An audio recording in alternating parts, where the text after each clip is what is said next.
اهلا بيك يا صديقي الجميل في ملخص جديد. بس قبل ما نبدأ ما تنساش يا صديقي تدعمنا باللايك لانه بيفرق معانا جامد جدا، وكمان ما تنساش تكتب لي الايموجي ده في الكومنتات علشان اعرف انك من الابطال اللي اتفرجوا علينا. ويلا بينا نبدأ الحكاية. بيبدأ فيلمنا قبل 70 سنة من دلوقتي، وبتكون شيوليان خلاص بتولد ومش قادرة تستحمل الألم، ولكن العمة اللي هتولدها بتكون خايفة جدا وبتقول لتشين جوي جوز شوليان ان راس الطفل باينة انها مش راس انسان، ولو الطفل اتولد للاسف شيوليان هتموت. فبيترجاها تسال ملك الضباب ويشوفوا اذا كان ينفع يتولد ولا لا، وبالفعل العمه بتعمل طقوس معينه علشان تساله، وبتقول لهم انه للاسف ما ينفعش يتولد. فجوي بيترجاها تشوف طريقه ينقذ بيها مراته، فبتقول لهم يروحوا على المستشفى بسرعه علشان يجهضوا الطفل، ولانهم فقراء ما كانش عندهم حتى حمار يركبوا عليه. فبيفضلوا ماشيين في الغابه وشيوليان خلاص على اخرها ومش قادره، وفجاه السما بتتملي بالضباب والخفافيش. فالعمه بتخاف وبتقول لهم مالك الضباب، وبتقول لهم يمشوا بسرعه، وبتفضل تترجاه انه يسيب شيوليان عايشه. بس فجاه بتسمع صوت طفل بيقول لها يا امي، وبتلاقي بطنها بقت عماله تكبر اكتر واكتر، وبقى هي كمان في بطنها جنين، وبتفضل بطنها تكبر وتكبر لحد ما بتموت. اما شيوليان وجوي بيفضلوا يجروا لحد ما بيقعوا في حفره، وجوي بيطمن شيوليان وبيقول لها انه هيروح يجيب جزمتهم اللي وقعت بعيد وهيجي على طول علشان لازم يروحوا المستشفى. ولكن فجأة بيلاقي قدامه مكان مليان بالذهب ولا اكنها مغارة علي بابا، وبيفضل يضحك ويمسك في الذهب وبيقول انهم خلاص بقوا اغنياء. ومراته كانت بتستنجد بيه ولكنه ولا هنا اصلا. خلاص يا جماعة الذهب لحس دماغه، لحد ما بيلم شوية منه وبيرجع لشيوليان وبيقول لها خلاص هنعرف نشتري حمارين نركب عليهم، من النهارده مفيش فقر تاني خلاص. ولكن للأسف هي بتكون ولدت وماتت على طول. فبيمسك الطفل وبيفرح بيه وبينساها، فعلا الحقيقة بقى من الميت. ولكن فجأة بيظهر كائن غريب في السماء وبيقرب منه جامد، وبعد 70 سنة بيظهر 3 شباب في أوضة اسمها أوضة الهروب، وبنشوف واحد منهم اللي اسمه تيان جان بيكون جوه صندوق مقفول عليه، وده راس الحكمة اللي فيهم، وبانج بيحاول يساعده يحل اللغز، وده بقى الدم الخفيف بتاعهم. أما لينج اللي شبه سلاحف النينجا ده اللي هو اقوى واحد فيهم، فبيقف على الصندوق علشان يوزنه وما يقعش، لحد ما تيان بيقدر يحل اللغز وبيخرج من الصندوق، وبيسمع صوت راجل عجوز بينده عليه، وبيلاقوا واحد اسمه تشينج وبيقول لهم انه من طرف واحد تيان يعرفه اسمه خوا، وبيقول انه بعتوا ليهم علشان يساعدوه انهم يحلوا لغز الضباب اللي موجود دايما عندهم في جبال ومولي، وبيحكي لهم انهم جابوا خبير ارصاد علشان يعرف ايه السبب، ولكن اختفى ولحد دلوقتي البوليس لسه بيدور عليه. وبيقول لهم لينج انهم لازم يروحوا، وبيقول انه عارف ان في قصر كان مليان بالذهب الاسود واتسرق، فبيوافقوا. وبنعرف ان لينج حلمه يبقى عنده سيف من الذهب الاسود. وبعدها بنشوف ال3 شباب ومعاهم تشينج وهم في العربيه ورايحين لجبال ومولي، وبيكون لينج ساكت كعادته، اما بانج فمش بيبطل رغي، وبيكون جايب معاه حاجات كتير وبيوريها لهم، وبيقول لهم انه عمل حسابه وجاب كاميرا حراريه علشان يقدروا يشوفوا في الضباب. بس وهم في الطريق بيسمعوا في الراديو حكايه عن اسطوره ملك الضباب، وان كان في وحوش سكنت الجبل، وسكان المكان دعوا ملك الضباب علشان يخلصهم من الوحوش. وبعدها اتجوز ملك الضباب من بنت كفيفه، وبعدها زود الضباب في المكان كله والوحوش هربت. وكل سنه في نفس الوقت الضباب بيزيد لمده شهر ونص احتفالا بطرد الوحوش. وبعدها بيفضل تيان سايق وبيلاقي الدنيا ليلت عليه، فبيحس انه تاه وبيكمل في السواقه لحد ما النهار بيطلع. وبعدها بيلاقي مجموعه من الرجاله طلعوا عليهم وبيطلبوا منهم يركبوا معاهم ويساعدوهم، وبيعرفوهم انهم تايهين بقالهم فتره. فتيان بيوافق ان هم يركبوا معاهم، ولكن ما بيكونش مرتاح لهم وبيسالهم على حكايتهم. فبيقولوا له انهم كانوا طالعين يصطادوا وتاهوا بسبب الضباب، و3 كمان من اخواتهم للاسف ماتوا. وبيكمل تيان في طريقه لحد ما بيلاقي الطريق قدامه مسدود بصخور ضخمه جدا مش هيقدروا يحركوها لوحدهم. فبيمشوا لحد ما بيلاقوا نفسهم دخلوا قريه غريبه جدا، وبيلاقوا بيت اغرب متعلق فيه اسماك ميته، ومكتوب على الحيطه بتاعته جمله ملك الضباب قاتل، ومحطوط على الترابيزه اكل واطباق بطريقه معينه. ولينج بيقول ان المكان ده ليه علاقه بقصر الذهب الاسود. وبعدها بيكملوا مشي في الغابه والضباب بيكون منتشر ومالي المكان، لحد ما بيلاقوا نفسهم قدام شجره جميله مش مناسبه لجو المكان. المكان، وتحت الشجرة سفرة مليانة أكل، وتشينج بيقول إن دي زي هدايا لملك الضباب واحتفالات بطرد الوحوش، بس بيلاقوا إن الأكل لسه سخن وكأن في ناس كانوا موجودين هنا من مفيش يعني، وكمان بيشوفوا 9 أطباق فاضيين على نفس عددهم بالظبط، وكده بيستغربوا أكتر، وبيقطع استغرابهم ده واحد من المجموعة اللي معاهم لأنه بيقعد وبيبدأ ياكل، وفجأة طريقة أكله بتتغير وبياكل كأنه أول مرة يشوف أكل في حياته وكأنه اتسحر بالظبط، وفجأة بيظهر قدامه كائن غريب وبيختفي، وساعتها بيمشي وراه، وبيفضل أخوه تشين مو يتوسل لتيان وأصحابه إنهم ينقذوه، فبيقرر تيان إنه ينقذه، وبيمشي تيان وأصحابه وراه، وبيلاقوا نفسهم بقوا في الغابة، وفجأة تيان بيبص وراه ومش بيلاقي بانج ولا لينج، ودلوقتي بقى ما بقاش عارف يدور على مين ولا مين، فبيفضل ماشي لحد ما بيلاقي نفسه رجع تاني لنفس المكان تحت الشجرة، وبيتفاجأ إن كل اللي موجودين قاعدين ياكلوا بما فيهم لينج وبانج، ولكن المفاجأة الأكبر إن تيان بيشوف نفسه هو كمان قاعد بياكل، وأول ما بيحط إيده على نفسه بيلاقي وشه متغير كأنه محروق بالظبط، فبيكون هيقع من الصدمة وهيغمى عليه، بس بيلاقي كل اللي حواليه لحقوه وبيحاولوا يحطوا له الأكل في بقه بالعافية، بس فجأة بيفوق تيان وبيكتشف إن كل ده كان هلاوس مش أكتر، وإنه كان هياكل من الأكل لولا لينج إنه لحقه، وبيروحوا هما الاتنين وبيلحقوا بانج قبل ما يبلع الأكل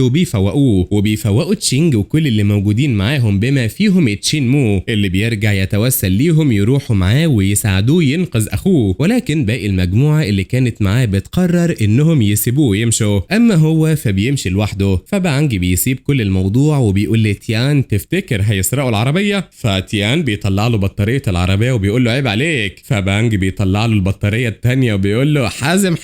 وللأسف الشديد اللحظة الكوميدية دي ما بتكملش، وده لأنهم بيلاقوا كائن غريب ظهر وعمال يطير حواليهم، وطبعا لينج اللي بيتصدر له وبيفضل يطارده لحد ما بيدخل في الضباب، وبعدها بيرجع تشين مو تاني وبيترجى تيان يساعده انه يلاقي اخوه الوحيد اللي باقيله من عيلته، فتيان بيقول له يا عم انا هساعدك خلاص انت صعبت عليا، وفي نفس الوقت ده لينج بيرجع من الضباب بعد ما كان الكائن اللي بيطارده اختفى، وبيظهر كائن تاني شبيه بالانسان بيقرب منهم، فبيفهم تيان انه هيوصلهم بملك الضباب، فبيفضلوا يجروا وراه لحد ما بيوصلوا الحفرة، وبيقولوا ان الكائن ده اكيد دخل فيها، وساعتها تشين مو بيكون عايزهم يدخلوا يدوروا على اخوه فيها، ولكن تيان بيمنعه بيقول له انها مش امان، فبيرد عليه وبيقول له انه كده هيدخل، وهنا بيجي تشينج وبيمنعه، فبيقعوا هما الاتنين جوه الحفرة، فبينزل لينج وراهم وبيأمن على المكان، وبيصفر لتيان وبانج انهم ينزلوا، واول ما بينزلوا بيجي الكائن ده والحفرة بتتقفل عليهم، فبيقول لينج ان الضباب بيضللهم ولازم يلاقوا مخرج، وبيبدأوا يمشوا وبيلاقوا قدامهم قصر، ولينج بيقول انه اتسرق من آلاف السنين، وعلى الحيطة بتاعته بيلاقوا رسومات كتيرة وصورة لملك الضباب، وبنروح لتشين مو اللي بيكون ماشي، وفجأة بيلاقي ايادي كتير فيها عيون طالعة من الحيطة وبتقرب منه، فبيفضل قاعد على الارض وبيصرخ لحد ما بيجي تشينج وبيقرب منه وبيطلع انه بيهلوس، وبعدها تيان بيقول انهم لازم يربطوا نفسهم بحبل علشان ما يتوهوش من بعض، ولما بيمشوا خطوتين تيان بيخبط في شمعدان واقع على الارض، واول ما بيمسكه بيعرف انه من الذهب الاسود، وفي اللحظة دي بيسمعوا صوت حد بينده على تشين مو، وبيظهر الكائن اللي بيطير في الضباب، وبتيجي كمان افعى كبيرة وبتقرب من تشين مو وبتسحبه من الحبل، بس كالعادة لينج بيتدخل وبيقطع الحبل وبيجري ورا الكائن ده، اما تيان فبيقول لبانج يخلي باله من تشينج، اما هو بقى فهيروح مع لينج، وبيروح تيان للينج وبيفضلوا ماشيين بحذر شديد لحد ما بيظهر نفس الكائن وبيهاجمهم، وبيحاول لينج انه يموته، بس بيقدر انه يمسك في ايد تيان ويعلقه منه، وساعتها بيجي لينج بسرعة وبيلحق تيان وبيرد له كتفه اللي اتخلع ده، وبيقول له بصراحة كده انت مستواك ما بقاش عاجبني، فتيان بيقول له هو انت يعني علشان شبه سلاحف النينجا هتتنطط علينا ولا ايه؟ وبنروح بعد كده لبانج اللي بيدور على تشينج وبيلاقيه، وبيقول له انه كان خايف وعمال يدور عليهم، وبيروحوا هما الاتنين وبيدوروا على تيان ولينج، اما تشين مو فبيفضل يجري والافعى عمالة تجري وراه لحد ما في النهاية النهاية بيتكعبل وبيقع، ولما بيقوم بيلاقي أخوه تشين كي ولكن للأسف بيكون ميت، فبيحاول يشيله علشان حتى ياخد جثته معاه، بس فجأة بتطلع أيادي كتير تاني من الحيطة، وتشين كي بيصحى وبيبص لتشين مو ببصة مرعبة. وبنرجع لتيان ولينج اللي بيكونوا لسه ماشيين وبيسمعوا صرخة تشين مو، بس بيعملوا نفسهم بقى المرة دي من بنها، وتقريبا كده فقدوا الشغف انهم يشوفوا اساسا مين اللي بيصرخ. وفي نفس اللحظة دي بانج وتشينج بيكونوا وصلوا لهم، وتشينج بيلاحظ ان لينج ايده متعورة، فبيديله قطنة يضغط عليها علشان توقف النزيف. وفي نفس اللحظة دي بيتفتح قدامهم فتحة صغيرة، ولينج بيدخل منها والباقي بيدخل وراه. ولما بيدخل تيان بيلاحظ ان على حوايط المكان كلها في بكتيريا غريبة شبه العفن بالظبط، وبيقول انها اكيد بسبب بقايا الذهب الاسود، وده معناه ان اكيد في منجم ذهب هنا. ولما بيتمشوا شوية كمان بيلاقوا تمثال لملك الضباب موجود قدامه ترابيزة عليها اكل، وبيلاحظ تيان ان عليها نفس الاطباق اللي كانت موجودة في البيت الغريب اللي كان في القرية ولكن بوضع مختلف، فبيحطهم زي ما كانوا بالظبط. وبمجرد ما بيعمل كده في باب بيتفتح، فبيدخل منه لينج وتيان وبيسيبوا بانج مع تشينج بره. ولما بيدخلوا بيلاقوا تمثال لملك الضباب، وبعدها بشوية بيلاقوا نفس الشجرة اللي شافوها وتحتها ترابيزة مليانة أكل، ولكن المرة دي الترابيزة مليانة ذهب وأربع جثث ستات كلهم عيونهم متغطية بشريط. ولما تيان بيشيل الشريط بيكتشف إن عيونهم كلهم مشوهة، وبيفتكر تيان وقتها الكلام اللي سمعه في الراديو عن جواز ملك الضباب ببنت كفيفة، وبيربط الأحداث ببعضها وبيقول إن استحالة يكون الجواز ده تم مرة واحدة، وعلى الأرجح فالبنات دول كانوا مجرد قرابين بيقدموها أهل القرية لملك الضباب بسبب خوفهم منه. وبنرجع لتشينج اللي بنلاقيه قاعد في الأرض وعمال يستنجد بملك الضباب وبيدعي إنه يجي، وبانج ساعتها بيفضل يتحرك حركات غريبة جدا. وفي نفس الوقت ده عند تيان ولينج بنشوف الستات اللي كانت ميتة بتصحى وبتتحرك حركات غريبة ومرعبة، وده كله بسبب تشينج. وبيهجموا كمان على تيان، وكالعادة منقذهم اللي من غيره الفيلم كله أصلا ملوش لازمة لينج بيبعد تيان، وبيبدأ هو يتعامل معاهم لحد ما بيموتهم كلهم، بس علشان محدش بياكلها بالساهل لينج بيلاقيهم صحيوا تاني وبقوا أشرس من الأول. وهنا تيان بيدخل وبتبدأ المواجهة، وتيان بيبقى عامل شغل عالي جدا، ولكن بتحصل حاجة غريبة لأن كل ما يرشقوهم بالسيف فقلبهم مش بيموتوا برضه، فلينج بيقول ما بدهاش بقى، وبيرزع واحدة منهم كروس لاين على الترابيزة كده بيفشفشها، بس برضه للأسف مش بتموت. وبيلاقي واحدة استفردت بتيان وخلاص هتموته، فبيروح وبينقذه. وبيلاحظ تيان ان بطن رجلهم نازل منها نفس البكتيريا اللي كانت على الحيطة، فتيان بينبه لينج اللي بيقطعها لهم، وساعتها بس بيموتوا. في نفس الوقت ده تشينج كان لسه عمال يتوسل لملك الضباب انه يجي ويرجع له ابوه، وهنا بنعرف ان تشينج هو ابن شيوليان اللي اتولد في الكهف بتاع ملك الضباب زمان، وبنعرف انه جاي هنا مخصوص علشان يقدم حد قربان لملك الضباب علشان يرجع له ابوه. وبيكون اللي اختاره هو لينج لما قدم الدم بتاعه اللي كان على القطن اللي اداهاله لما ايده اتعورت. وبيشوف تشينج حد طالع من ورا الضباب، ولكن بيتفاجئ انه لينج، فبيتصدم من اللي حصل. وبيلاقي كمان بانج بطل الحركات اللي كان بيعملها وبيضحك، وطلعوا كانوا كلهم بيشتغلوه اساسا. اما تيان فبيدي البانج اجزاء من التمثال علشان يركبها، وبيقول لتشينج انه عارف انه كذاب من اول مره شافه، وقال لهم ان خواه هو اللي بعته ليهم لانه اصلا على تواصل مع خواه برسائل مشفره محدش يعرفها غيرهم. فبيستغرب تشينج انهم كانوا عارفين كل ده وبرضه جم معاه. فتيان بيقول له انهم جم علشان يكتشفوا لغز الضباب فعلا، وبيساله بقى هو عمل كده ليه علشان يشوف يمكن يسامحه ولا حاجه. فبيحكي لهم حكايه امه اللي ماتت وهي بتولده، ومن ساعتها وابوه اتحول لشخص تاني خالص، وما كانش بيعمل اي حاجه طول اليوم غير انه بيقول عايز يروح المحراب اللي تشينج اتولد فيه. وطلع الجبل كمان ودور عليه كذا مره، وفي كل مره بيتوه وبيكون هيموت لولا ان حد بينقذه، لحد ما تشينج بيقرر انه يربطه في السرير علشان خايف عليه. لحد ما في يوم الضباب زاد جدا لدرجه انه وصل لبيتهم، وساعتها ابوه اتجنن وقدر يفك السلاسل الحديد ويهرب. ولما تشينج راح يدور عليه عرف انه دخل المحراب مره تانية، والدليل انه لقى السكينه بتاعت ابوه وقع فيه، وفضل يدور عليه ولكن ما لقاهوش، لحد ما في يوم جاله شخص وقال له انه علشان ملك الضباب يسيب ابوه فلازم يجيب له شخص مكانه